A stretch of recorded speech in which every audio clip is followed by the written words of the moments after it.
Everyone, आज हम लोग चैप्टर 2A जो है वो करेंगे और इसमें हम पढ़ेंगे कैसे जो है मेंबरशिप जो है वो मिलती है। मेंबरशिप के अगर मिलती है तो फिर ग्राम पंचायत की फिर उसके कॉन्सिक्वेंसेस क्या होते हैं, कौन सी राइट्स उसके पास आ जाती हैं। ऐसे ही ये जो इनका अगर जो मेंबरशिप का कोई डिस्प्यूट होता है उसमें डिस्क्वालिफिकेशन हो जाता है मेंबरशिप में, तो ये डिस्क्वालिफिकेशन कौन करता है, ये इस बारे में हम लोग पढ़ेंगे। तो ये सारी चीज़ें हम आज इस चैप्टर में पढ़ेंगे और इस चैप्टर के बाद कंटिन्यूएशन में हम लोग चैप्टर 3A के कुछ प्रोविजंस पढ़ेंगे। इस लेक्चर के बाद वो नया लेक्चर होगा और जिसमें हम लोग कंपैरिजन करेंगे कुछ की डिस्क्वालिफिकेशन क्या है, रिमूवल क्या है प्रधान का, और रेजिग्नेशन क्या है, कैजुअल वैकेंसी क्या है। तो इस तरीके से हम लोग ये चैप्टर पहले पढ़ के फिर बाद में करेंगे। तो शुरू करते हैं। चैप्टर 2A जो है, अब मैं जैसे आपको हमेशा बताता हूँ, चैप्टर 2 जो था वो किसके बारे में था, ग्राम सभा के बारे में था। और जो ये है आपका 2A, ये किसके बारे में है, ये ग्राम पंचायत के बारे में है। बहुत कंफ्यूजन होता है, इसका कोई लिखा हुआ जवाब नहीं मिलता कि ग्राम सभा का मेंबर जो होता है और ये जो ये ग्राम पंचायत का जो मेंबर होता है, इसमें क्या फर्क है, फर्क क्या है। तो देखिए क्या है एग्जैक्ट, क्योंकि ये एक्ट 1947 की लिखी हुई है, उस टाइम इतना उन लोगों ने परसीव नहीं किया। और ये जो पार्ट 2A है बाद में अमेंडमेंट के द्वारा ऐड हुआ, तो इसमें कहीं जो कनेक्टिविटी होनी चाहिए, कहीं जो रिलेशन होना चाहिए ग्राम सभा की मेंबरशिप का और ग्राम पंचायत की मेंबरशिप का, वो एग्जैक्टली नहीं दे रखा है। लेकिन आपको ये समझना है कि ये चैप्टर जो है ये सिर्फ ग्राम पंचायत की मेंबरशिप की बात करता है। क्यों? क्योंकि मैं आपको थोड़ा सा एक पीछे बैकग्राउंड भी दिखा देता हूँ। ये बैकग्राउंड में आप देखेंगे तो जो मेंबरशिप ऑफ ग्राम सभा की बात करी गई है वो सेक्शन 5 में करी गई थी और उसको डिलीट कर दिया है। लेकिन जब हम मेंबरशिप की ग्राम पंचायत की बात करेंगे तो ये पूरा का पूरा चैप्टर उसमें आ जाएगा। तो ग्राम पंचायत की मेंबरशिप और ग्राम सभा की मेंबरशिप में अगर जो ब्रॉडली देखें तो लगभग दोनों के मेंबर्स जो होते हैं, ग्राम सभा के सारे मेंबर्स जो होते हैं वो सारे मेंबर्स ग्राम पंचायत के नहीं होते, लेकिन ग्राम पंचायत के जो सारे मेंबर्स होते हैं वो ग्राम सभा के मेंबर्स होते हैं।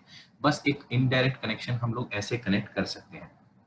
इसी के बाद देखते हैं सेक्शन क्या कहता है। तो सेक्शन में जो है सबसे पहले देखते हैं डिस्क्वालिफिकेशन फॉर मेंबरशिप। तो मेंबरशिप के लिए डिस्क्वालिफिकेशन, अब थोड़ा सा एक चीज ध्यान रखेंगे कि ये एक्चुअली क्या है। ये चैप्टर इसके बारे में बात कर रहा है कि आप प्रधान या मेंबर जो हैं कब नहीं बन सकते हैं। ठीक है, तो ये क्या है, ये एक बहुत छोटी सी बात कर रहा है। लेकिन अगर जो हम बात करें ग्राम सभा की, तो वहां जो मेंबर्स होते हैं वो क्या होते हैं, वो इलेक्ट होते हैं, इलेक्ट नहीं होते, वो आपके रजिस्टर होते हैं इलेक्टोरल रोल में।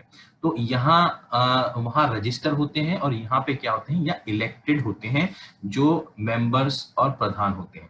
तो इन प्रधान और मेंबर के इलेक्शन के लिए, कहने का मतलब अगर इनको इलेक्शन लड़ना है तो इनको क्या क्या चीजें, क्या क्या क्वालिफिकेशंस होनी चाहिए और क्या डिस्क्वालिफिकेशंस नहीं होनी चाहिए, उसके बारे में हम लोगों को समझना है। और सेक्शन 5A जो है पर्टिकुलर डिस्क्वालिफिकेशन की बात करता है। कहने का मतलब प्रधान और मेंबर अगर चुनाव लड़ना चाहते हैं और इलेक्ट होना चाहते हैं तो ये सब डिस्क्वालिफिकेशन नहीं होनी चाहिए। सबसे पहले जो डिस्क्वालिफिकेशन है, किसी लॉ से जो है वो डिस्क्वालिफाइड नहीं होना चाहिए। तो इसका एग्जांपल मैं आपको दे देता हूं कि एग्जांपल जो होता है ऐसा होता है, कई बार लॉ में ये डिस्क्वालिफाई कर रखा होता है कि इंसॉल्वेंट जो होता है वो चुनाव नहीं लड़ सकता, या मतलब वो कोई पब्लिक ऑफिस पे आदमी नहीं बैठ सकता। तो इस तरीके का किसी ऐसे लॉ ने अगर जो कहा है तो उसका यहाँ पे जिक्र किया है। ऐसे बहुत सारे अलग लॉज हो सकते हैं, एक मैंने आपको उदाहरण दिया है। ठीक है, अब इसी के बाद हम यहाँ देख लेते हैं ये क्या कहता है। देखिए इसमें मैंने आपको जब हम डेफिनेशंस कर रहे थे तब मैंने समझाया था कि यहाँ पे एज जो होती है ये कितनी होती है। तो यहाँ पे कंपैरेटिवली फिर एक थोड़ा सा ध्यान रखेंगे कि ग्राम सभा के मेंबर बनने के लिए यानी इलेक्टोरल रोल में रजिस्टर होने के लिए एज की जो रिक्वायरमेंट होती है वो सिर्फ और सिर्फ 18 साल होती है, ठीक है। वो और यहाँ पंचायत में मेंबर और प्रधान बनने की जो एज होती है वो 21 ईयर्स होती है। मैंने इसका आपको जब मैं डेफिनेशन क्लॉज करा रहा था तो लॉजिक भी समझाया था। लॉजिक ये है कि 18 साल में सिर्फ ये कहा जाता है कि भाई आप वोट कर सकते हैं, ठीक है। तो वोट में कोई मेच्योरिटी की बहुत ज्यादा जरूरत नहीं होती है। लेकिन जब हम कोई एक पदाधिकारी यानी कोई एक जिसका एक ऑफिस बियरर जो है उसको अपॉइंट कर रहे हैं पंचायत में, और ग्राम पंचायत क्या है एक बड़ी रिस्पॉन्सिबल इंस्टीट्यूशन है, तो हमको एक अडल्ट एक वयस्क की जरूरत पड़ेगी। और वो क्या होना चाहिए, मेच्योर होना चाहिए, क्योंकि उसको डिसीजन मेकिंग भी करनी पड़ेगी। तो इस वजह से एज जो रखी गई है प्रधान और मेंबर बनने के लिए वो 21 ईयर्स है। उसके नीचे है तो वो चुनाव नहीं लड़ सकता। इसी के बाद देख लेते हैं कि क्या सैलरीड सर्वेंट नहीं होना चाहिए। ऑफ कोर्स देखिए ये ऊपर बी और सी जो पॉइंट हैं ये लगभग सेम ही हैं, ठीक है। सैलरीड सर्वेंट का मतलब क्या होगा, सैलरीड सर्वेंट का मतलब आप ये समझिए कि दो ऑफिस से फायदा एक साथ नहीं उठा सकता। प्रधान का मेंबर का जो ऑफिस है उसमें उसको क्या मिलता है, अलाउंस या ऑनरेरियम मिलता है, ठीक है। ऐसे ही क्या है कहीं नौकरी में, सरकारी नौकरी में भी उसको क्या मिलती है, सैलरी मिलती है। तो ये दो फायदे एक साथ, ये प्रॉफिट्स दो एक साथ ये नहीं उठा के ले जा सकता, ठीक है। और इसी तरीके से इसने ये कह रखा है पर्टिकुलरली किस बात पे फोकस किए यहाँ पे कि ग्राम पंचायत और न्याय पंचायत में सैलरीड सर्वेंट नहीं होना चाहिए। देखिए यहाँ दायरा छोटा है, अभी हम आगे पढ़ेंगे तो हम देखेंगे कि ये दायरा बढ़ के क्या है, ऑफिस ऑफ प्रॉफिट बन गया। कहाँ, state government, central government, local authority, board corporation, ये जो नीचे वाला सी पॉइंट है यहाँ ये दायरा बढ़ गया। तो यहाँ ऊपर वाला जो सब क्लॉज बी है वो सिर्फ ग्राम पंचायत और न्याय पंचायत में सैलरीड सर्वेंट हैं तो उसकी बात करता है, ठीक है। ऐसी ऑफिस ऑफ प्रॉफिट की बात जब हम करते हैं कि उसके पास कोई ऑफिस ऑफ प्रॉफिट, दो जगह नौकरी नहीं करना चाहिए, एक वो प्रधान बना हुआ है और एक कहीं state government, central government, local authority कहीं वहां पे भी नौकरी कर रहा है, किसी बोर्ड, बॉडी, कॉर्पोरेशन, इसमें भी क्या वो क्या कर रहा है, नौकरी कर रहा है। तो ये आपको यहाँ से ये पता चलता है। इसी के बाद हम लोग देखते हैं, मार्क कर लेते हैं क्योंकि ये कभी कभी चीजें ध्यान रखनी पड़ती हैं। तो लोकल अथॉरिटी का नहीं होना चाहिए, बोर्ड का नहीं होना चाहिए, न्याय पंचायत का भी नहीं होना चाहिए, इसमें भी ये मिक्स कर दी, न्याय पंचायत मिक्स कर दी इसमें। कॉर्पोरेशन का नहीं होता, ओनर कंट्रोल, और इनका ओनरशिप और कंट्रोल सेंट्रल और स्टेट गवर्नमेंट के अंडर में नहीं होना चाहिए। इसी के बाद देख लेते हैं कि आपका ये एक जो है ये इसको कोई पनिशमेंट नहीं मिलनी चाहिए। अब ये पनिशमेंट जो है, पनिशमेंट बहुत तरीके से हो सकती है। पनिशमेंट जहाँ होती है वहाँ सेंटेंस भी हो सकता है। तो यहाँ जो पनिशमेंट की है वो सर्विस में पनिशमेंट की बात है, और उस पनिशमेंट में क्या हुआ है उसको डिसमिस कर दिया गया है। तो ऐसा कोई गलत कैरेक्टर का आदमी भी ग्राम पंचायत को नहीं चाहिए। और अगर वो डिसमिस्ड फ्रॉम सर्विसेज, कहाँ, सेंट्रल, स्टेट या लोकल अथॉरिटी या न्याय पंचायत में से कहीं से, और वो भी किसके लिए, सिर्फ मिसकंडक्ट के लिए, ठीक है, ये भी ध्यान रखें। अगर जो वो डिसमिस हुआ है तो तब भी वो चुनाव नहीं लड़ सकता प्रधान और मेंबर का, ये भी उसके कैरेक्टर पे एक क्वेश्चन मार्क लगा देती है। इसी तरीके से क्या है, वो एरियर्स नहीं, उसने क्या है, उसके ऊपर कोई बकाया, उसके ऊपर कोई आपका देनदारी ना हो। किसकी ना हो देनदारी, ग्राम पंचायत, क्षेत्र पंचायत, जिला पंचायत की, इस तरीके की कोई आपकी इन ऑर्गेनाइजेशन की कोई देनदारी ना हो। और किस चीज की देनदारी, टैक्स, फीस, रेट और एनी अदर ड्यू पेबल, ठीक है, जो भी उसको उसकी देनदारी जो उसको देनी थी और वो उसने नहीं दिया, तो इस सिचुएशन में भी क्या है, वो डिस्क्वालिफाइड हो जाएगा और चुनाव नहीं लड़ पाएगा। इसी के साथ साथ एक और पॉइंट भी है, वो ये कहता है कि आप क्या थे, इन तीनों इंस्टीट्यूशंस में यानी 3 टायर्स जो थे, ये ग्राम पंचायत, क्षेत्र पंचायत और जिला पंचायत, जो पंचायती राज सिस्टम के 3 टायर्स थे, इसमें अगर जो आप कोई पदाधिकारी थे और आपसे कोई रिकॉर्ड जो मांगा गया लेकिन आपने वो दिया नहीं, तो उस सिचुएशन में भी आप क्या हो जाएंगे, चुनाव नहीं लड़ सकती हैं, ये भी आपके पास डिस्क्वालिफिकेशन होगी। इसी तरीके से क्या है, अनडिस्चार्ज इंसॉल्वेंट, जैसे मैंने ऊपर बताया था डिस्क्वालिफाइड बाय लॉ, उसमें लॉ में भी ये चीज होती है, लेकिन यहाँ तो स्पेसिफिकली लिखी दी है कि आप क्या है इंसॉल्वेंट है और वो भी अनडिस्चार्ज। आपने अपने जो आपके ऊपर लाइबिलिटी थी वो आपने डिस्चार्ज नहीं करी और आप क्या हो गए हो, अनडिस्चार्ज इंसॉल्वेंट बन गए हो। इसी तरीके से हम देखते हैं जी क्लॉज में क्या है, कन्विक्शन की बात कर रखी है। तो कन्विक्शन जो है, कन्विक्शन यानी कन्विक्टेड ना हो, किस ग्राउंड पे, मॉरल टर्पिट्यूड पे, वो क्या है आपका कन्विक्टेड ना हो, तो उसको कन्विक्टेड ना हो। कन्विक्टेड और अभी नीचे देखेंगे सेंटेंसेस में थोड़ा सा फर्क देख लेते हैं। कन्विक्शन में क्या होता है, कन्विक्शन में आपको कन्विक्ट करके छोड़ दिया जाता है और जरूरी नहीं है उसमें आपको क्या है पनिशमेंट भी मिले, यानी अंडरगॉन करो आप इम्प्रिजनमेंट, ये कोई जरूरी नहीं है।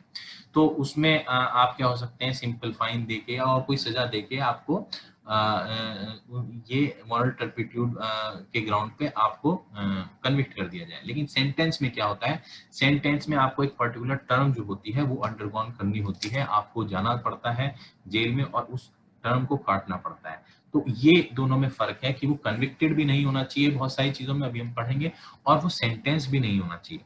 तो जैसे कन्विक्शन की बात करी है, तो कन्विक्शन में क्या है, कन्विक्शन में उसको मॉरल टर्पिट्यूड में कन्विक्टेड नहीं होना चाहिए। इसी तरीके से सारे कन्विक्शन के बारे में हम पढ़ लेते हैं एक साथ।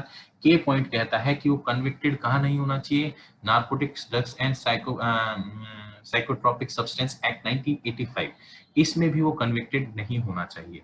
इसी के बाद हम एल पढ़ लेते हैं कि कन्विक्टेड इलेक्शन ऑफेंस में कहीं कन्विक्टेड नहीं होना चाहिए। इसी के बाद हम पढ़ लेते हैं एम में कि UP removal of social disabilities act and protection of civil rights, यहाँ पे भी नहीं होना चाहिए। तो देखिए एक्चुअली थोड़ा सा मैं समझा देता हूँ, यहाँ कन्विक्शन जो सोशल डिसेबिलिटीज एक्ट है, आपने किसी को जाति सूचक शब्द कह दिए, ठीक है, वो क्या है, वो एक सोशल डिसेबिलिटी के बारे में आपको आपने क्या है गलत उसके बारे में टिप्पणी कर दी, लेकिन गवर्नमेंट का क्या आदेश है कि उसको रिमूव करना है सोशल डिसेबिलिटी को, आपको जाति सूचक शब्द नहीं कहने हैं, इससे क्या है देश की इंटीग्रिटी पर असर पड़ता है। लेकिन आपने क्या है वो इस तरीके से बात कह दी, तो उस सिचुएशन में क्या होगा, उस सिचुएशन में आप डिस्क्वालिफाइड हो जाएंगे प्रधान और मेंबर बनने से, अगर इस तरीके के आपने कोई चीज में कन्विक्ट हुए हो। ऐसी प्रोटेक्शन ऑफ सिविल राइट्स, उसमें किसी की सिविल राइट्स के साथ आपने कोई छेड़छाड़ करी है और उसके में आप कन्विक्ट हो गए हो, तो तब भी आप जो है चुनाव नहीं लड़ पाओगे। इसके बाद देख लेते हैं कन्विक्शन के, हमने सारी चीजें देख ली हैं। कन्विक्शन कौन कौन सी चीजों में कन्विक्शन डिस्क्वालिफिकेशन बन जाएंगी प्रधान और मेंबर को चुनाव लड़ने के लिए, तो वो हमने पढ़ ली है। अब हम सेंटेंस देख लेते हैं। सेंटेंस क्या है, अगर 3 महीने का सेंटेंस आपने असेंशियल कमोडिटी एक्ट 1955 के तहत आपको हो गया है और आपने अंडरगॉन करी है, मतलब आपको 3 महीने की सजा हो गई है, तो उस सिचुएशन में आपको जब ये जेल जाने का फरमान सुनाया गया है, तो उस सिचुएशन में आप चुनाव नहीं लड़ सकते हैं। ऐसे ही 6 महीने का टाइम पीरियड है, अगर जो 6 महीने की आपको सेंटेंस सुनाया गया है essential supply temporary powers act 1946 या control of supplies temporary power act 1947 के तहत, तो तब भी आप क्या है डिस्क्वालिफाइड हो जाएंगे, चुनाव नहीं लड़ेंगे। तो ये एसेंशियल सप्लाईज का समझ लें कि क्या सस्ते गल्ले की दुकान थी और उसमें आपने क्या है उसमें आपने कुछ गड़बड़ घोटाला किया और उसमें आपने जो है चीनी को हायर रेट्स में बेच दिया जबकि वो एसेंशियल सप्लाईज में आता है, उस सिचुएशन में आपका कन्विक्शन हो गया, तो इस तरीके से वो चुनाव नहीं लड़ पाएंगे। ऐसे ही जब सेंटेंस 3 महीने का हो, यूपी एक्साइज एक्ट का आप एक्साइज एक्ट का में जो है एक्साइज एक्ट में देखिए आप समझ सकते हैं कि आप सोचो एक आदमी गांव के आदमी हो और आप क्या है एक दूसरी स्टेट से लिकर लेके आ रहे हैं, तो आप एक्साइज से बचाने के लिए आप दूसरी स्टेट से लिकर लेके आ रहे हैं, उसमें आपने टैक्स नहीं दिया है, और उसमें भी अगर जो आप सेंटेंस हो गया 3 महीने का 3 मंथ्स का, तो आप तब भी चुनाव नहीं लड़ पाएंगे प्रधान और मेंबर का। इसी के बाद एंड पॉइंट देख लेते हैं क्या कहता है। अगर जो आपको रिमूव फ्रॉम ऑफिस कर दिया गया, यानी प्रधान और मेंबर हो आप पहले कहीं किसी ग्राम पंचायत में और उसमें क्या कर दिया आपने कुछ गड़बड़ करी और उसमें जो अप्रोप्रिएट अथॉरिटी स्टेट गवर्नमेंट होगी उसने सेक्शन 95 के तहत आपको क्या किया है, आपको रिमूव कर दिया है, तो आप उस सिचुएशन में भी आप चुनाव नहीं लड़ पाएंगे। तो ये भी एक अपने आप में चीज है। फिर इसके बारे में देख लेते हैं, प्रोवाइजो हैं, कुछ प्रोवाइजो हैं, कहने का मतलब ऐसी डिस्क्वालिफिकेशन हैं, ये देखिए ये सब क्लॉसेज ध्यान रखना, ये डिस्क्वालिफिकेशन जो डी क्लॉज में FGH बाकी सारे तो सीक्वेंस में है, लेकिन डी क्लॉज में शुरू में नहीं दिया गया है। शुरू में क्या है, शुरू के जो है वो कोई टाइम से खत्म नहीं होती डिस्क्वालिफिकेशन। तो कहने का मतलब एक टाइम खत्म होने के बाद कुछ ऐसी डिस्क्वालिफिकेशन ऊपर दी गई हैं आपके sub clause D, FGH, IJ, KL, M में, कि अगर आपका 5 साल निकल गए तो वो डिस्क्वालिफिकेशन आपकी खत्म हो जाएगी। तो देखिए आपको थोड़ा सा ध्यान देना है कि 5 साल खत्म होने पर कहाँ जो है आपको रियायत नहीं मिल रही है। तो इसको अगर जो हम ध्यान से देखेंगे तो जैसे सबसे पहले वाला A B C और E ये है। तो मैंने कहा कौन कौन से कहे थे, ये तीनों ABC डिस्क्वालिफाइड फ्रॉम लॉ, इसका टाइम से कोई लेना देना नहीं है। सैलरीड सर्वेंट है, उसका टाइम से लेना देना नहीं है। Any office of profit C में जो है उससे लेना देना नहीं है टाइम का। ऐसे क्या, एरियर्स ऑफ टैक्स, आपने टैक्स वैक्स नहीं दिया तो उसका लेने का उससे आपका ये नहीं कि टाइम निकल जाएगा तो आप उससे बच जाओगे, नहीं, ये सब चीजें एज इट इज खड़ी रहेंगी और आप डिस्क्वालिफाइड बने रहोगे भले ही 5 साल निकल भी जाए। ऐसे ही सेकेंड प्रोवाइजो क्या कहता है, ये कहता है कि आपका क्लॉज ई जहां पे ये बता रखा था कि एरियर ऑफ टैक्सेस वगैरह आपने नहीं दी है, आपने कोई बकाया है वो नहीं दिया है, अगर आपने उनका पेमेंट कर दिया है तो उस सिचुएशन में आपके पास ये डिस्क्वालिफिकेशन आपके ऊपर से ये हट जाएगी। और आपने क्या है, या तो टैक्स वैक्स दे दिया है या आपने रिकॉर्ड जो आपके कब्जे में थे, पोजीशन में थे, वो आपने किसको जिसने भी मांगे हैं उसको आपने दे दी। ऐसी थर्ड प्रोवाइजो है कि क्या है, आपका स्टेट गवर्नमेंट के पास फर्स्ट प्रोवाइजो जो आपका ये स्टेट गवर्नमेंट है वो जब आप डिस्क्वालिफिकेशन वो 5 साल वाली हो जो आपकी सब क्लॉज ए में जो फर्स्ट प्रोवाइजो में दे रखी है कि जो DFGHIJKLMN जो ये जो डिस्क्वालिफिकेशंस हैं, अगर ये डिस्क्वालिफिकेशंस आपको 5 साल बाद हटाई जाती हैं तो इसके अलावा भी स्टेट गवर्नमेंट इसमें मैनर बता सकती है किस मैनर में ये हटेंगी। तो वो भी एक चीज खुली छोड़ दी है स्टेट गवर्नमेंट के लिए कि भाई देखिए ऐसा है, मैनर आप प्रोवाइड कर दी, तरीका आप प्रोवाइड कर दीजिए किस तरीके से ये लोग क्या है डिस्क्वालिफिकेशन इनकी 5 साल बाद खत्म हो जाएगी। हमने तो एक जनरल रूल बना दिया है कि 5 साल बाद खत्म हो जाएगा, लेकिन मैनर क्या होगी वो आप अपने आप देखिए। ये इस तरीके से स्टेट गवर्नमेंट को ऐसी पावर दे रखी है। इसी तरीके से हम ये देख लेते हैं कि सेसेशन ऑफ मेंबरशिप, ये मेंबर्स जो होती है, मेंबरशिप जो है वो सीज कैसे करेगी। अब ये सेसेशन ऑफ मेंबरशिप जो लिखा हुआ है यहाँ थोड़ा सा आपको ध्यान रखना है कि ये जो है किसके रिगार्डिंग बात करी गई है। तो यहाँ बहुत कंफ्यूजन होता है ये। तो जैसे आपका ग्राम सभा, तो यहाँ पे ये मेंबरशिप की बात जो करी गई है पंचायत के रिगार्डिंग नहीं बात करी गई है, पंचायत की मेंबरशिप के बारे में नहीं बात करी गई है, ये ब्रॉड बात करी गई है आपकी कि आप क्या मेंबर, आप क्या हो, ग्राम सभा के मेंबर हो, उसके बारे में बात करी गई है। लेकिन वर्ड देखिए क्या यूज कर रखा है, member of gram panchayat shall cease to be a member if the entry rating to that member is deleted from the electoral roll. तो ये जो इलेक्टोरल रोल में देखिए अल्टीमेटली इलेक्टोरल रोल जो होता है ग्राम सभा से रिलेटेड होता है, ठीक है। तो उससे अगर जो आपका नाम हट गया है तो आप मेंबर होना, मेंबर सीज हो जाओगे। तो मैंने आपको एक रिलेशन बताया था फिर कि जो सारे ग्राम पंचायत के मेंबर हैं वो सब ग्राम सभा के मेंबर होंगे, ठीक है, लेकिन जो सारे ग्राम सभा के मेंबर हैं वो ग्राम पंचायत के मेंबर नहीं होंगे, ऐसा ऐसा नहीं हो सकता है। तो उस चीज को थोड़ा समझते हुए आपको ये ध्यान देना है, यहाँ लिखा भले ही ग्राम पंचायत है, मेंबर ऑफ ग्राम पंचायत, लेकिन अल्टीमेटली ये क्या है, आपकी मेंबरशिप, सेसेशन ऑफ मेंबरशिप कहाँ की है, ये एक तरीके से आपकी ग्राम सभा की मेंबरशिप है जो खत्म हो जाती है और कॉन्सिक्वेंशली आपकी क्या है, आप मेंबर ऑफ ग्राम पंचायत भी हट बन मतलब हट नहीं रहते हो। तो ये है थोड़ा सा इस तरीके से इसको रिलेट करके चलना है। फिर इसकी एक कॉन्सिक्वेंस, एक इफेक्ट बता रखा है, इफेक्ट बता रखा है। देखिए ये था क्राइटेरिया कि क्राइटेरिया कैसे आप ग्राम पंचायत के मेंबर जो है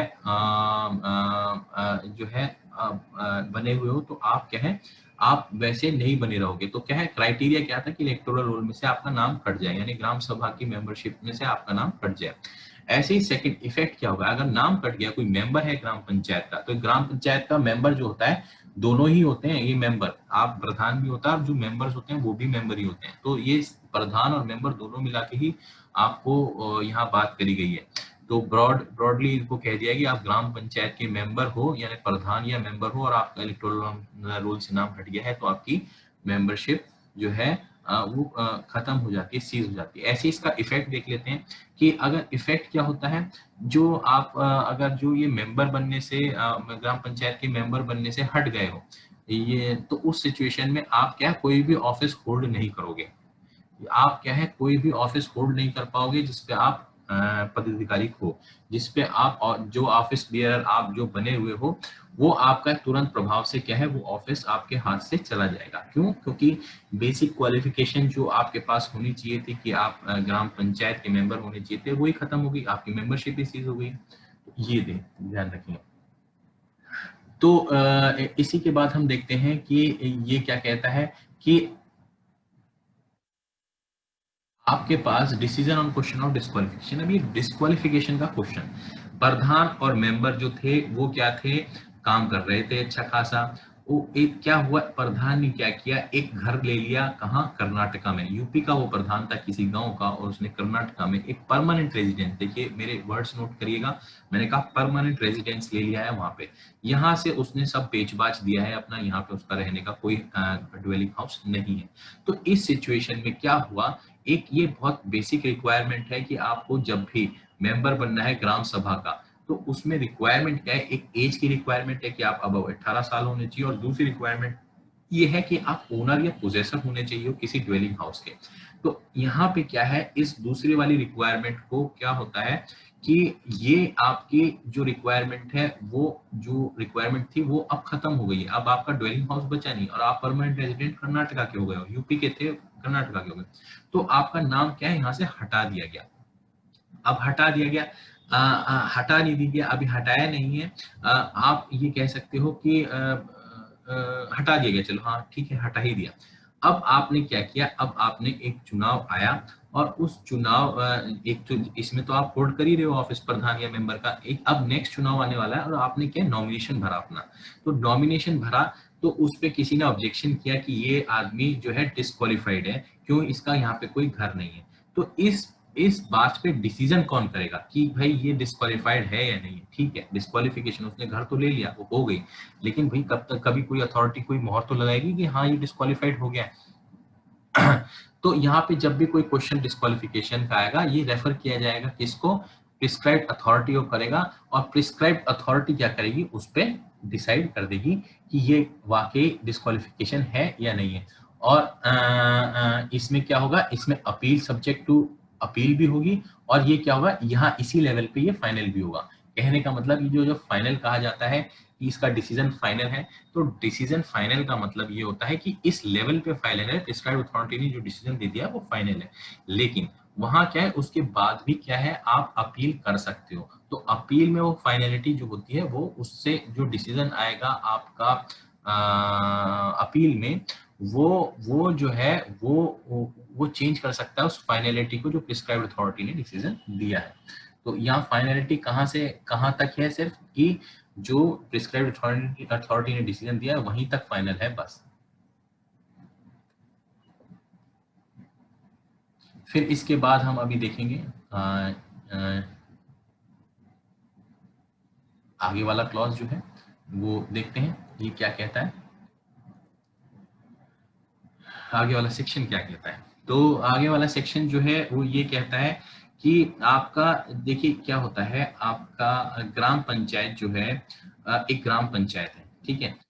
एक ग्राम पंचायत की पॉपुलेशन, मैंने आपको अभी हम आगे पढ़ेंगे कि एक ग्राम पंचायत में, एक ग्राम पंचायत बनाने के लिए मिनिमम पॉपुलेशन जो होती है वो 1000 तक होनी चाहिए, मतलब मिनिमम नहीं, ये पॉपुलेशन होनी चाहिए तो एक ग्राम पंचायत बन जाएगी। लेकिन सोचिए अगर छोटी छोटी गांव हैं, 200-200 की उनके पास पॉपुलेशन है, तो 4-5 गांव एक साथ मिलके ग्राम पंचायत बना देंगे। अब ऐसा होता है कि क्या एक विलेज में एक्सपोनेंशियल क्या होती है, पॉपुलेशन बढ़ जाती है, अभी एक्सपोनेंशियल पॉपुलेशन जब बढ़ी तो वो सोचो हो गई 10,000 के करीब पॉपुलेशन हो गई एक गांव की, 200 थी और 10,000 हो गई। तो इस सिचुएशन में क्या होगा, इस सिचुएशन में सरकार क्या करेगी, और ये गांव जो है ये बिल्कुल शहर से लगा हुआ है, तो ये क्या करेगी गांव, ये जो जो आपका स्टेट गवर्नमेंट है वो क्या करेगी, वो डिक्लेयर कर देगी, वो ये कह देगी कि अब ये ग्राम पंचायत नहीं रही, ये ग्राम पंचायत अब म्युनिसिपैलिटी में चली गई है। तो वहां जो अब ये तो डिसीजन अजीब सा हो गया, अब एकदम ग्राम पंचायत थी अब वो म्युनिसिपैलिटी में चली गई। तो कुछ प्रॉपर्टीज होंगी जो उसके हाथ में थी और कुछ लाइबिलिटीज होंगी जो उस ग्राम पंचायत जब तक उसने काम किया उसके हाथ में होंगी। तो इन प्रॉपर्टीज का, इन असेट्स का, लाइबिलिटीज का अब किस तरीके से निपटारा किया जाएगा। पहले लोग जो थे वहां ग्राम पंचायत से पैसे मांगते थे अगर कोई लायबिलिटी थी, अब किससे मांगेंगे। तो ये सारी चीजें जो हैं, जब इस तरीके का कोई वेरिएशन आ जाती है, कहने का मतलब जो आपकी ग्राम पंचायत है वो क्या सिटी में चली जाती है और या म्युनिसिपैलिटी बन जाती है, कैंटोनमेंट बन जाती है, नोटिफाइड एरिया बन जाती है, नगर पंचायत बन जाती है। इन सिचुएशंस में क्या होगा, ये असेट्स एंड लाइबिलिटीज जो इनकी हुआ करते थे अब उनका वो किसके ऊपर चले गए, किसके पास चले गए हैं, वो म्युनिसिपैलिटी और ये नोटिफाइड एरिया, इन सभी में जो भी वो इंस्टीट्यूशन है उसके पास चले गए हैं। और वो किस तरीके से उनको निपटारा किया जाएगा, तो यहीं पे दे रखा है इन द मैनर प्रिस्क्राइब, यानी जब भी स्टेट गवर्नमेंट ने कोई इस तरीके से डिसीजन लिया होगा कि अब ये ग्राम पंचायत जो है म्युनिसिपैलिटी में चली गई, तो उसमें वहाँ मैनर भी, इनकी एसेट्स और लायबिलिटीज कैसे निपटारा होगा, उनको कैसे डिस्पोज ऑफ करी जाएंगी, उसका भी उसमें लिखा होगा सारा का सारा तरीका। तो ये इस तरीके से जो ये होता है पॉपुलेशन चेंज की वजह से या inclusion of area, population change की वजह से और जो ये दोनों एरिया, इंक्लूजन ऑफ एरिया की वजह से जो ग्राम पंचायत जो है वो क्या बन गई है, म्युनिसिपैलिटी, सिटी वगैरह वगैरह बन गई है। तो उसकी वजह से क्या है, आपका जो ये एसेट्स एंड लायबिलिटीज हैं वो उसके पास ही चली जाएंगी जिसको ये ग्राम पंचायत कन्वर्ट हुई है, जिस चीज में, जिस इंस्टीट्यूशन में कन्वर्ट हुई है। फिर देख लेते हैं इलेक्टोरल रोल। इलेक्टोरल रोल जो होता है आपका, इलेक्टोरल रोल जो तैयार होता है वो कौन करता है, सबसे पहले बात तो ये देख लेते हैं कि इलेक्टोरल रोल जो तैयार करता है वो स्टेट इलेक्शन कमीशन करता है। देखिए इलेक्शन से संबंधित चीज है तो वही तैयार करेगा, मैंने आपको बताया। अब इलेक्टोरल रोल में भी मैंने पर्टिकुलरली अगर जो थोड़ा रिकॉल कर सके तो डेफिनेशन में कौन तैयार कर रहा था, इलेक्टोरल ऑफिसर, याद हो, इलेक्टोरल ऑफिसर और असिस्टेंट इलेक्टोरल ऑफिसर, ये इलेक्टोरल रोल तैयार करते हैं, ठीक है। और ये जो है आपका ये जो है इलेक्टोरल रोल तैयार किया जाएगा स्टेट इलेक्शन कमीशन। तो ठीक है, बहुत बड़ी बॉडी है, उसके अंदर सारे इलेक्शन से संबंधित चीजें आती हैं, ये तो बड़ी बॉडी होगी और उसी की जिम्मेदारी होगी प्रिपेयर करना। तो प्रिपेयर करना कहने का मतलब किसी ग्राम सभा के आदमियों को देखना कि कौन 18 साल से ऊपर हो गया है और वो फिर वहां से रजिस्ट्रेशन के लिए अप्लाई करें इलेक्टोरल रोल में, इस तरीके से रोल करें। और उनको अगर जो सब चीज सही पाई जाती है, उनका एज प्रूफ सही पाया जाता है, उनकी रेजिडेंस की वो वहीं के रेजिडेंट है वो सही पाया जाता है, तो उनका नाम लिस्ट में डाल दिया जाता है। तो वो प्रिपेयर, इस तरीके से प्रिपेयर हो जाती है। तो ये सारा जो प्रिपरेशन का जो एक जिम्मेदारी है ब्रॉडली स्टेट इलेक्शन कमीशन के बारे में पास है। लेकिन पर्टिकुलरली किसके पास है ये देख लेते हैं। आपका ये जो आपका सुपरिटेंडेंस डायरेक्ट कंट्रोल, यानी ऊपर से बॉस की तरह काम करने का जो रोल है वो क्या है, स्टेट इलेक्शन कमीशन के पास है, अभी मैं बता दिया। लेकिन इससे नीचे क्या है, आपका मुख्य निर्वाचन अधिकारी, ठीक है। जो मुख्य निर्वाचन अधिकारी पंचायत है वो क्या करेगा, सुपरवाइज परफॉर्म करेगा फंक्शंस, किससे संबंधित, preparation, revision and correction of electoral rolls. तो इलेक्टोरल रोल्स का जो है आपका ये सारी जिम्मेदारी तैयारी व्यारी करने की वो किसकी है, ये मुख्य निर्वाचन अधिकारी की है। और इसके आगे देखते हैं कि ये जो प्रिपरेशन और आपका रिवीजन और कंट्रोल होता है shall be done by such person. इसके नीचे भी देखिए क्या है, एक पूरी चेन है। ये मुख्य निर्वाचन अधिकारी तो मैंने बता दिया, ये किसके अंडर में, स्टेट इलेक्शन कमीशन के। तो एक मुख्य निर्वाचन अधिकारी के नीचे भी कुछ आदमी होंगे जो इस इलेक्टोरल रोल को तैयार कर रहे होंगे। जैसे मैंने आपको बताया था कि ग्राउंड लेवल पे, फील्ड लेवल पे जो आपका इलेक्टोरल ऑफिसर होता है वो ग्राउंड लेवल पे पर्सन होता है, वो एक्चुअली क्या है, ये सब चीजें तैयार कर रहा होगा। लेकिन उसका बॉस कौन होगा, मुख्य निर्वाचन अधिकारी पंचायत, और मुख्य निर्वाचन अधिकारी का बॉस कौन होगा, स्टेट इलेक्शन कमीशन। तो थोड़ा सा ये माइंड में आपको क्लियर रखनी है चीजें। अब जैसे ही ये इलेक्टोरल रोल, मैंने कहा कि ये इलेक्टोरल रोल जो है आपके इलेक्टोरल रोल बन गया है। इलेक्टोरल रोल बनने के बाद जो इसको मैंने आपको एक थंब रूल बताया था कि कभी भी पंचायत और ग्राम सभा से संबंधित चीज होगी तो स्टेट गवर्नमेंट क्या करेगा, उसको पब्लिश करेगा। तो पब्लिश करेगा या नोटिफिकेशन करेगा। तो यहाँ पे क्या है, पब्लिश किया है कि भाई ये इलेक्टोरल रोल बन चुका है इस ग्राम पंचायत का, और आप सारे वोटर्स हैं, कोई इसमें अगर जो ऑल्ट्रेशन, एडिशन, मॉडिफिकेशन करना है तो आप क्या है, आज समय पे आके अपना करा लें। और ये सब ये जो होते हैं अभी भी मैं बता दूं, अभी आगे पढ़ेंगे कि ये मॉडिफिकेशन, ऑल्ट्रेशन कब होते हैं, इनका एक टाइम पीरियड होता है। इलेक्शन शुरू होने से पहले, नॉमिनेशन शुरू जब नॉमिनेशन हो रहा है उससे पहले कराया जाए या तो एक करेक्शन, या इलेक्शन जब खत्म हो गया उसके बाद। इसके बीच में जो है इलेक्शन टाइम में कभी भी ये ऑल्ट्रेशन वगैरह नहीं होते। क्यों? क्योंकि उससे क्या है, गड़बड़ी की गुंजाइश रहती है। इसी के बाद मैं आपको बताता हूँ ये सब क्लॉज 3 जो है वो क्या कहता है।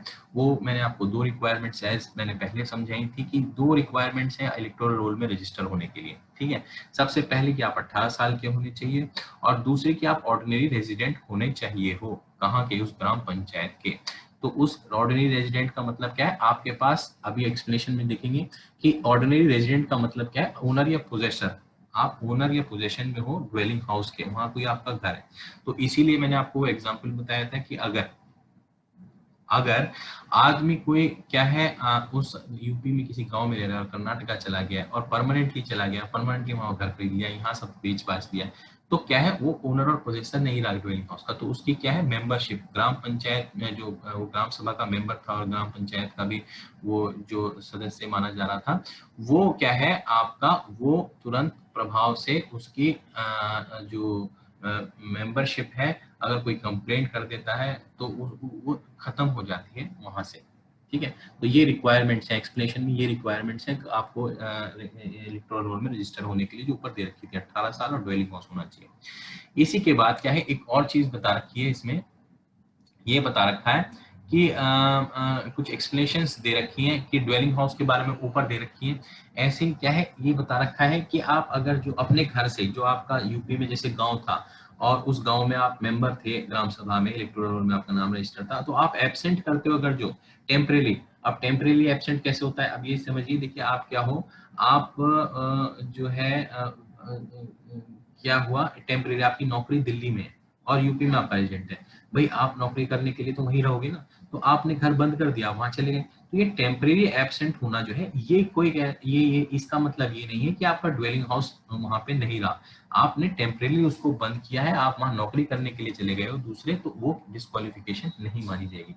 ऐसे ही आपका मेंबर ऑफ पार्लियामेंट और लेजिस्लेचर, यानी एमपी एमएलए बन गए हो गांव में, गांव से आप, तो आपको क्या है, एक बंगला मिलता है दिल्ली में, या अगर जो आप यूपी में है तो आप लखनऊ में आपकी विधानसभा है तो वहाँ आपको बंगला मिलेगा, आप वहाँ जाके रहेंगे। क्यों? क्योंकि आपको असेंबलीज को अटेंड करना होगा, डिबेट्स करनी होगी, आपको कुछ बोलना होगा। तो अगर इस तरीके से भी आप जाते हो तो इसका मतलब ये नहीं रहेगा कि आपने क्या है, आपने अपना ड्वेलिंग हाउस यानी आपने अपना रेजिडेंस शिफ्ट कर लिया है, टेम्परेरी आप गए हो। टेम्परेरी, कभी भी कोई टेम्परेरी शिफ्टिंग होगी तो वो नहीं मानी जाएगी। मैंने आपको कहा था वर्ड कि परमानेंट शिफ्ट हो गया है, जब परमानेंट हो गया है तो वहां दिक्कत आ जाएगी। लेकिन जो ये टेम्परेरी शिफ्टिंग है, किसी काम की वजह से, किसी नौकरी की वजह से, कोई अटेंड करनी है आपको असेंबली में, असेंबली, तो उस टेम्परेरी जाने को क्या है, आप ये नहीं कहेंगे कि आपका यहाँ पे परमानेंट रेजिडेंस खत्म हो गया है। ठीक है, ठीक है, अदर फैक्टर्स में एज मे बी प्रिस्क्राइब। तो जो है और भी अदर फैक्टर्स जो होंगे वो भी कंसिडरेशन में करेंगे, डिसाइड करते हुए कि ये डिस्क्वालिफाइड है या नहीं है मेंबरशिप से। तो अदर फैक्टर्स भी आप देखेंगे, ये नहीं, ये दो 18 साल एज और आप ऑर्डिनरी रेजिडेंट ये तो देखेंगे, लेकिन एक और भी बड़ा इसने इन्होंने वो स्कोप खोल दिया कि अदर फैक्टर्स भी देखेंगे।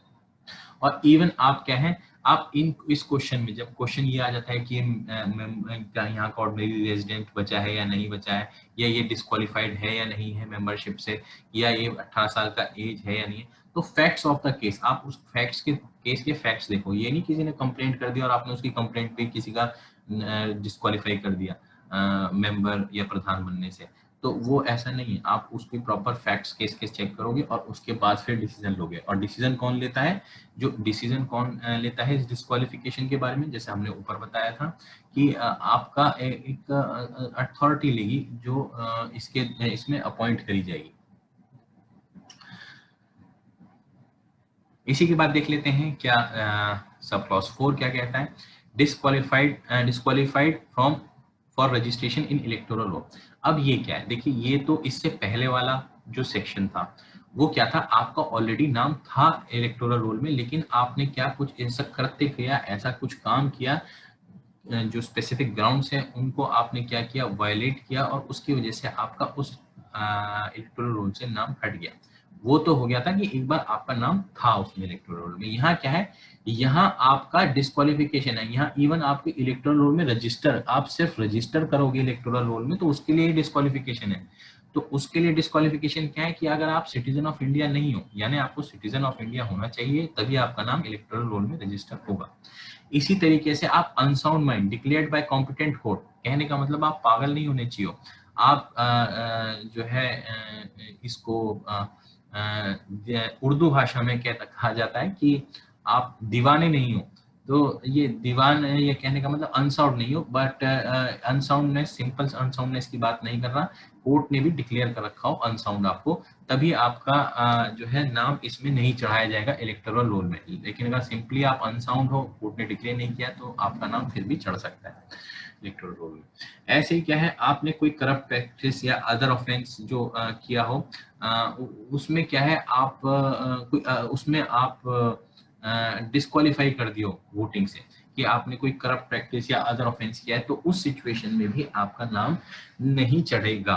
कहने का मतलब सोचो, 17 साल की उम्र में आपने क्या किया, जो है आपने फर्जी वोटिंग करी, और उसमें आपके ऊपर आपको क्या है, आपको आपके ऊपर मैटर रजिस्टर भी हो गया। तो इस सिचुएशन में क्या है, करप्ट प्रैक्टिस के तहत या कोई और अदर ऑफेंस में अगर आपका नाम है, तो इलेक्शन से संबंधित, ये ध्यान रखना, इलेक्शन से संबंधित, और कोई ऑफेंस नहीं, उसने मार पिटाई कर दिया, चोरी कर दिया, इस तरीके के ऑफेंस हैं, तो भी उसका नाम जो है इलेक्टोरल रोल में आ सकता है। लेकिन इलेक्शन से संबंधित आपने कुछ काम किया है, तो आप जो है उसका नाम वहां से कभी चढ़ाया ही नहीं जाएगा, कभी वो क्या है, इलेक्टोरल रोल में उसका नाम ही नहीं आ पाएगा। जब वो 18 साल का होगा तो क्या होगा, क्योंकि उसने 17 साल में इलेक्शन से संबंधित ऑफेंस की, इस वजह से इस ग्राउंड पे उसका नाम ही नहीं चढ़ाया जाएगा। ठीक है, फिर देखते हैं तो ऐसी जब ये सब चीजें हो जाती हैं, ऊपर डिस्क्वालिफिकेशन हो जाती है, कोई डिस्क्वालिफिकेशन उसने आई, सोचो इंसॉल्वेंट बन गया, या उसने क्या है और कुछ काम कर दिया गलत, जो डिस्क्वालिफिकेशन में दे रखे हैं कुछ ग्राउंड, तो उसका जैसे ही डिस्क्वालिफिकेशन आ जाती है, तो उसका नाम क्या है, उसका नाम वहां से स्ट्रक ऑफ कर दिया जाएगा इलेक्टोरल रोल से। तो मैंने आपको ऊपर बताया कि इलेक्टोरल रोल बन गई, उसके बाद आपने कुछ गलत काम किए जो ऊपर मैंने आपको पढ़ाए थे, तो उस सिचुएशन में आपका नाम जो है उस लिस्ट से हटा दिया जाएगा। अब एक प्रोवाइजो है, इसको देख लेते हैं कि देखिए क्या होता है, ये नाम हटा तो दिया, अब हटा दिया कहने का मतलब कि भाई कुछ गलत काम किया, हटा दिया, लेकिन ऐसा होता है कुछ डिस्क्वालिफिकेशंस होती हैं टाइम की, कि 5 साल तक ही चलेंगी, उसके बाद वो डिस्क्वालिफिकेशन खत्म हो जाएंगे। अब 5 साल जो है वो आपके हो गए पूरे, तो अब आप क्या है, आपका जो नाम हटाया हुआ है उसमें इलेक्टोरल रोल में से जो भी कंसर्न ऑफिसर है उसके पास आप जाएंगे और कहेंगे साहब हमारा नाम दोबारा डाल दीजिए, क्योंकि अब डिस्क्वालिफिकेशन जो मेरी थी वो मैंने खत्म हो गई, या तो टाइम से खत्म हो गई, 5 साल बीत गए, या मैंने क्या है, जैसे टैक्स के रिवेन्यू एरियर्स वगैरह थे वो मैंने पे कर दिए हैं। तो उस तरीके से आप अपनी इस चीज को दिखाएंगे, प्रूफ देंगे उसको, और उसी के बाद क्या होगा, आपकी जो डिस्क्वालिफिकेशन, जो आपका नाम स्ट्रक ऑफ कर दिया था, उसको रीइंस्टेट कर दिया जाएगा, दोबारा से उसको उस इलेक्टोरल रोल में आपका नाम डाल दिया जाएगा। तो कहने का मतलब प्रोवाइजो कि रीइंस्टेट भी हो सकते हैं हटने के बाद नाम, ऐसा नहीं है कि हट गया तो बस पत्थर की लकीर खींच के कभी नाम नहीं हट सकते। इसी वजह से इसको प्रोवाइजो की कैटेगरी में रखा गया। फिर हम देख लेते हैं ये जो नाम जो रजिस्टर होता है कहीं, तो ये नाम रजिस्टर जो होता है वो कहाँ होना चाहिए, एक ही एरिया में होना चाहिए। ऐसा नहीं 2 to 10 कॉन्स्टिट्यूएंसीज में आपने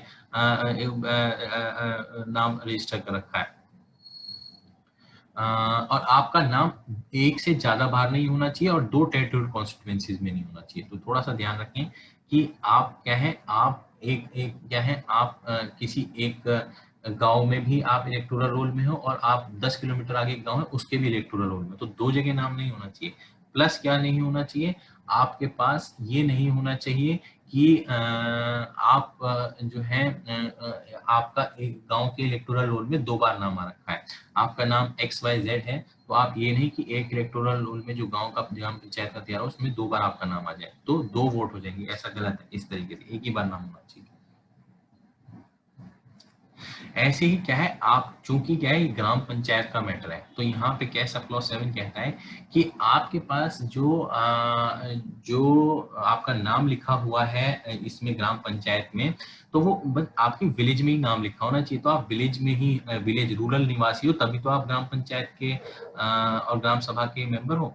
लेकिन अगर जो आप जो है क्या करते हो, आप आपका नाम यहाँ भी है और क्या एक इस शहर में जाके शहर में भी है, यानी आप किसी म्यूनिसिपैलिटी में भी आपका इलेक्टोरल रोल में नाम है, तो 2 जगह आपका नाम नहीं हो सकता है। तो यहाँ पे भी क्या है, आपका अगर जो 2 जगह नाम है, किसी म्यूनिसिपैलिटी में भी नाम है और विलेज पंचायत के इलेक्टोरल रोल में भी नाम है और म्यूनिसिपैलिटी के इलेक्टोरल रोल में भी आपका नाम है, तो आपको क्या है, आपका नाम स्ट्रक ऑफ कर दिया जाएगा, आपका नाम हटा दिया जाएगा। मैंने आपको बताया था कि ऊपर देखिए बॉस का बॉस है, ठीक है। एक 3 मैंने क्रम बताए थे आपको, सबसे ऊपर स्टेट का इलेक्शन कमीशन होता है, वो सबका बॉस है। उसके नीचे मुख्य निर्वाचन अधिकारी पंचायत होता है।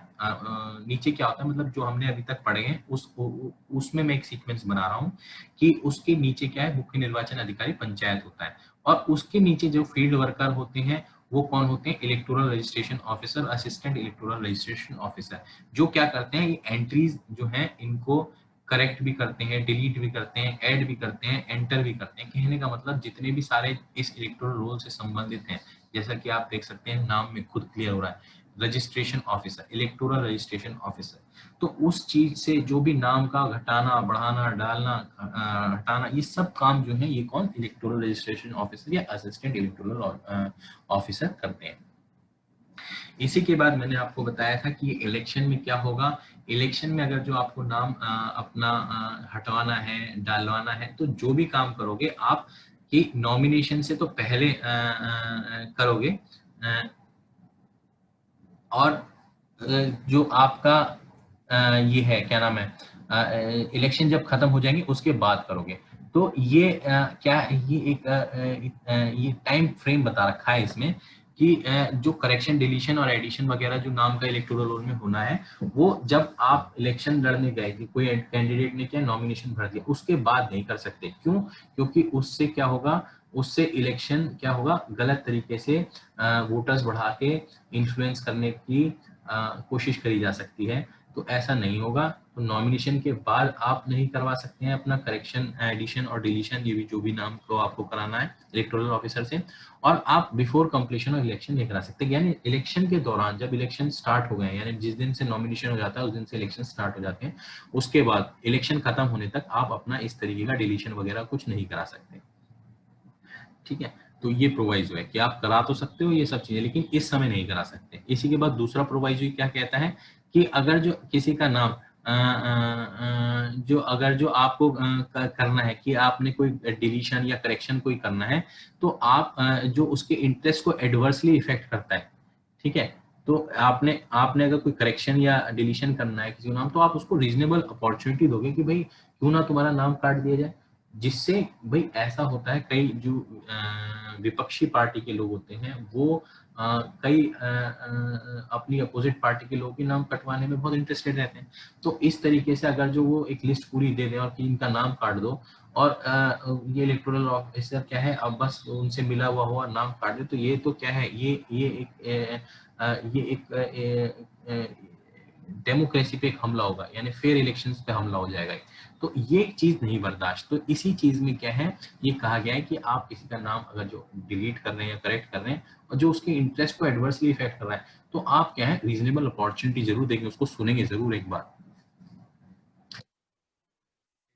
बात क्या है, स्टेट इलेक्शन कमीशन क्या कर सकता है, ये क्या एक बार लिस्ट तैयार हो गई, एक लिस्ट तैयार हो गई और क्या पता चला उसके पास कंप्लेंट आई इलेक्शन नॉमिनेशन भरने से पहले कि साहब इसमें गड़बड़ियां हैं, इसमें बहुत बड़ी बड़ी गड़बड़ियां हैं और गलत नामों के नाम आदमियों के जोड़ रखे हैं और बहुत सारे आदमियों के नाम इसमें नहीं भी हैं और इससे क्या है फेयर इलेक्शन नहीं होने का। इस तरह की कोई कंप्लेंट आई स्टेट इलेक्शन कमीशन के पास, तो वो क्या कर सकता है, डायरेक्ट कर सकता है कि भाई स्पेशल रिवीजन हो, आप इसको रिवाइज करो, इसको दोबारा चेक करो लिस्ट को कि कहीं इसमें कोई गड़बड़ी तो नहीं है। तो ऐसा भी ये भी तरीका होता है। क्यों? क्योंकि हमको स्टेट इलेक्शन कमीशन की ऑब्लिगेशन क्या है, फेयर इलेक्शन कराना, क्योंकि हम एक डेमोक्रेटिक कंट्री है। इसी के बाद प्रोवाइजो है। तो अब ये देखिए क्या हुआ, जो इन्होंने ये जो स्टेट इलेक्शन कमीशन ने एक डायरेक्शन दी कि फिर रिवाइज करो क्या ये जो इलेक्टोरल रूल है इसमें गड़बड़ियां मिली, मुझे इसको रिवाइज करो। और सोचो ये कंप्लेंट कब मिली, जब इलेक्शन नॉमिनेशन शुरू होने वाला था उससे सिर्फ 10 दिन पहले। अब ह्यूमनली पॉसिबल नहीं है कि 10 दिन में क्या है आप ठीक कर दो उसको।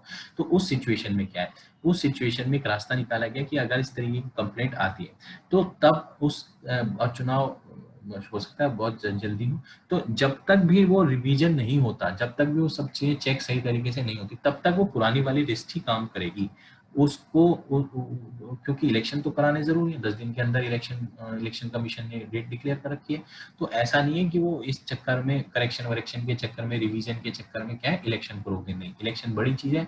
तो इलेक्शन जो है उसी पुरानी लिस्ट से, चाहे उसमें गड़बड़ भी उसी से चलेंगे। इसी तरीके से स्टेट इलेक्शन कमीशन जो होता है उसके पास कुछ पावर्स होती हैं, आपको समझ में आना चाहिए, इलेक्शन से संबंधित उसके पास पावर होती है। तो इसमें क्या है, वो डेट निश्चित कर सकता है, ऑर्डर करके कि डेट निश्चित कर सकता है on which the electoral role prepared. ठीक है, जब से कहते हैं क्या वो फोर्स में आएगी, ये इलेक्टोरल रोल जो ये रिवीजन हुआ है और जो ये आपका नई लिस्ट बनी है, तो ये कौन सी तारीख से फोर्स में आएगी, वो इस तरीके की पावर अपने पास रखता है। और उसके पास पावर, क्योंकि भाई वो तो बड़ा अफसर है, जब छोटे अफसर करेक्शन और एडिशन डिलीशन कर सकते हैं तो ये खुद क्यों नहीं कर सकता। तो ये भी करेक्शन और एग्जिस्टिंग एंट्री के बारे में जो इलेक्टोरल रोल है तो उसके बारे में भी पावर दी गई है। अगर एप्लीकेशन दी जाती है उसको तो वो भी करेक्ट कर सकता है उसको, किसी एग्जिस्टिंग एंट्री को, अगर स्टेट इलेक्शन कमीशन के पास ऐसी कोई एप्लीकेशन जाती है।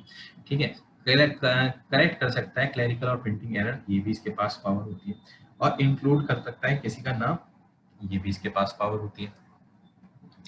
इंक्लूड कैसे करेगा, इंक्लूड क्या कैसा, अब कोई आदमी है वो कहता है कि साहब मेरा असेंबली असेंबली यानी जो एमएलए एमपी के जो चुनाव होंगे उनकी जो लिस्ट तैयार होती है, अच्छा उनकी लिस्ट अलग होती है, मैं आपको समझा दूं। वो लिस्ट जो होती है रिप्रेजेंटेशन ऑफ पीपल एक्ट के तहत बनती है असेंबली की लिस्ट, और ये ग्राम पंचायत की जो लिस्ट होती है इलेक्टोरल रोल, ये जो है अलग से पंचायत के लिए बनती है, तो दोनों की लिस्ट अलग अलग है। तो ये लिस्ट जो है अब क्या कहा जाता है कि ये लिस्ट जो है इसमें ये क्या कर सकता है, कोई आदमी कहे साहब मेरा नाम इंक्लूडेड नहीं है, तो वो इलेक्शन कमीशन कहेगा कि भाई नहीं है तो कोई प्रूफ दो, तो वो कहेगा देखिए साहब मेरे असेंबली की जो लिस्ट होती है रिप्रेजेंटेशन ऑफ पीपल्स एक्ट के तहत जो लिस्ट है, इस लिस्ट में तो मेरा नाम है लेकिन पंचायत की लिस्ट में मेरा नाम नहीं है। तो इस तरीके से अगर जो कोई वो प्रूफ देता है तो उसमें भी वो इस प्रूफ को देखते हुए इंक्लूड उसका नाम कर सकता है कौन, स्टेट इलेक्शन कमीशन।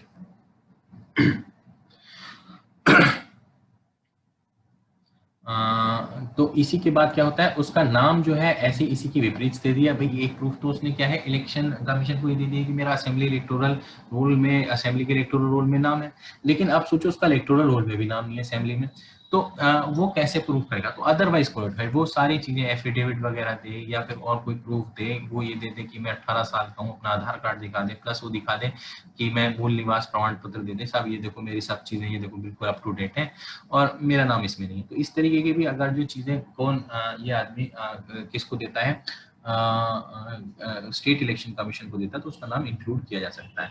फिर इसी के बाद कस्टडी और प्रिजर्वेशन, अब ये इंपॉर्टेंट है, क्वेश्चन कभी पूछ लिया जाता है कि जनरल कस्टडी कहने का मतलब इलेक्टोरल रोल का कस्टोडियन कौन होता है। तो कस्टोडियन ऑफ कोर्स जो सबसे हाईएस्ट बॉडी होगी वो स्टेट गवर्नमेंट कभी भी नहीं होगी, क्योंकि इलेक्शन से संबंधित है, तो इसमें से ध्यान रखिएगा। स्टेट इलेक्शन कमीशन के पास ही कस्टडी रहेगी और प्रिजर्वेशन रहेगा किसका, इलेक्टोरल रोल का।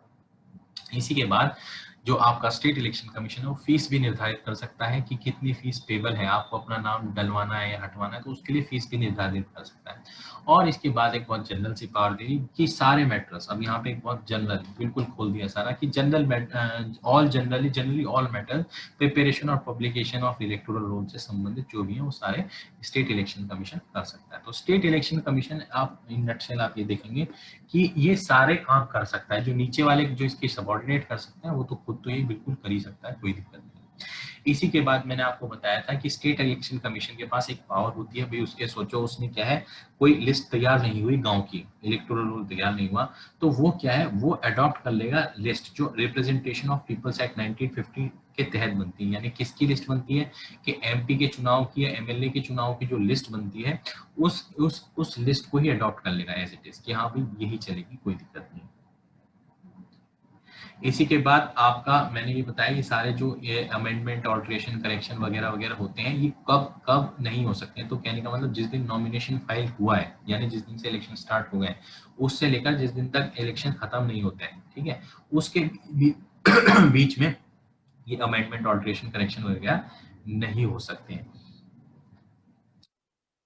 इसी के बाद आपका सब क्लॉज 12 देख लेते हैं कि जो है किसी भी सिविल कोर्ट को, अब ये क्या है, आपने डिस्क्वालिफिकेशन के बारे में अगर कोई बात कही या फिर आपने क्या किया इलेक्टोरल रोल से संबंधित चीज, आप सोचो ब्रॉडली अगर जो मैं ये कहूँ कि इलेक्टोरल रोल से संबंधित कोई भी अगर जो क्वेश्चन आएगा, चाहे वो लीगैलिटी का हो उसकी, चाहे वो क्या है आपका कि मेरा नाम रजिस्टर नहीं किया, मेरा नाम गलत तरीके से हटा दिया गया है, इस तरीके के डिस्प्यूट्स कभी भी सिविल कोर्ट नहीं एंटरटेन करेगा इलेक्टोरल रोल से संबंधित। ये बहुत जो है इलेक्टोरल रोल से संबंधित बिना बात किए डिस्प्यूट्स जो है इस तरीके के केस नहीं फाइल होने चाहिए, क्योंकि ओवरबर्डन ऑलरेडी है कोर्ट, और ये सब चीज इसका मैटर ऑफ कंसर्न नहीं है। इसके लिए इलेक्शन ट्रिब्यूनल्स वगैरह वगैरह स्टेट इलेक्शन कमीशन होंगे, लेकिन ये सिविल कोर्ट का काम नहीं।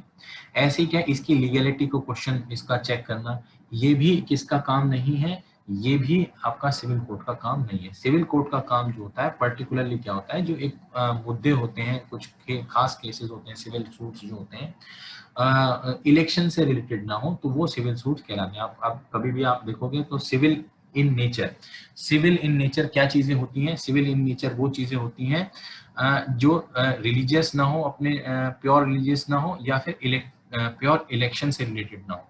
तो इस वजह से इलेक्शन को बाहर निकाल रखा है सिविल कोर्ट्स की जुरिडिक्शन से, चाहे वो लीगैलिटी का ही क्वेश्चन क्यों ना हो।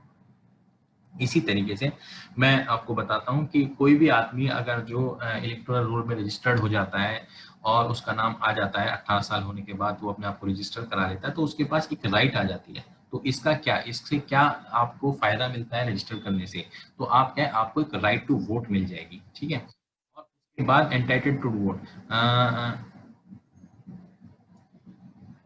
और आप क्या होगे, आप जैसे ही आपका नाम वहां पे लिख लिया गया तो राइट टू वोट तो मिल गई, और आप क्या होगे, अगर जो एक और क्वालिफिकेशन मीट आउट करते हो, यानी 21 साल के भी हो चुके हो और आपका इलेक्टोरल रोल में भी नाम है, तो आप इवन क्या है इलेक्शन और नॉमिनेशन और अपॉइंटमेंट ऑफ एनी ऑफिस, ये कोई भी ऑफिस जो है आपका, उसमें आप अपॉइंट होने के लिए आप क्या है एक सक्षम व्यक्ति हो, आप उसमें अपॉइंट हो सकते हो, कोई दिक्कत नहीं। तो ये दो बेनिफिट्स आपको मिल जाते हैं कि आपको वोट का अधिकार मिल जाता है, और इवन इलेक्शन नॉमिनेशन अपॉइंटमेंट में भी आपका आप हो सकते हो, बशर्ते खासकर जो एक बड़ी शर्त है, और भी शर्तें हो सकती है कि आप 21 साल के हो गए।